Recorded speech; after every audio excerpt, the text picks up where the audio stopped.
The air hung thick with sweat, expensive cologne, and a palpable tension. Music pulsed, a hypnotic beat that reverberated through flesh and bone. Dancers, bodies glistening under the strobing lights, moved with a desperate, almost feral energy. This wasn't a party. It was a spectacle of indulgence, a bacchanal orchestrated by the man they called Diddy. Sean Combs, the name behind the moniker, surveyed his domain. His eyes, usually twinkling with charisma, held a different glint tonight. A darkness lurked beneath the surface, a hunger that went beyond the relentless pursuit of pleasure. He was a ringmaster in his own private circus, and the show was just beginning.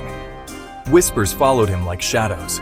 Stories of these gatherings, dubbed freak-offs, had circulated for years, whispered in hushed tones amongst the city's elite. They spoke of debauchery on a grand scale, of lines blurred and boundaries crossed. Tonight, those whispers would begin to turn into roars. The world was about to get a glimpse behind the velvet rope, into the heart of Diddy's empire of desire. The freak-offs were more than just parties.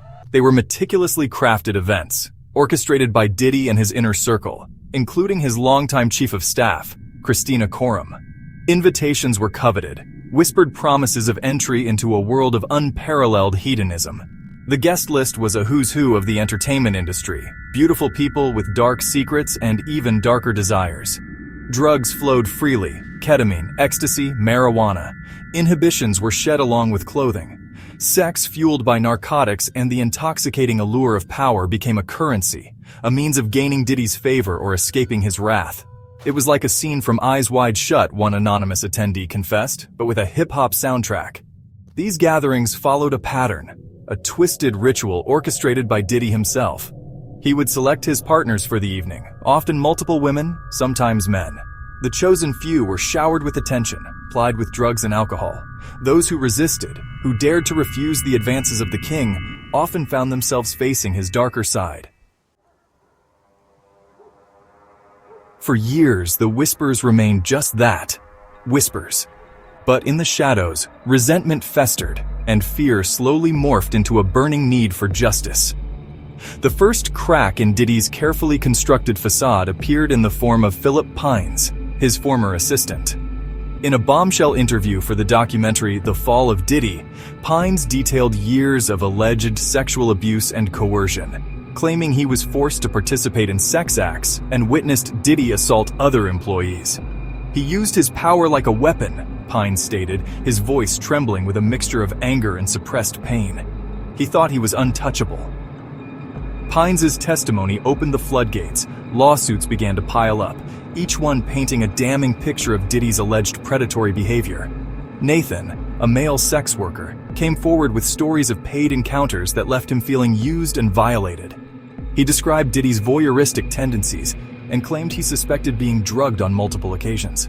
Other accusers, both men and women, echoed these claims, alleging assault, rape, and even sexual extortion. One of the most disturbing accusations came from Adria English, a former adult film star, who claimed she was groomed into sex trafficking at Diddy's infamous white parties. Her lawyer, Gloria Allred, a fierce advocate for victims of sexual abuse, has been a vocal critic of Diddy, stating, "Mr. Combs has a long and documented history of abusing women. His time of reckoning is here." Despite the mounting allegations and the ever-growing stack of lawsuits, Diddy remained defiant. "These accusations are false and defamatory," his legal team declared, dismissing the claims as baseless attempts to exploit his wealth and fame.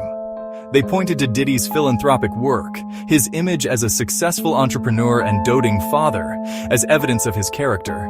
His lawyers even produced several male sex workers who claimed their encounters with Diddy were consensual, painting a picture of a man who enjoyed kinky sex but always obtained consent.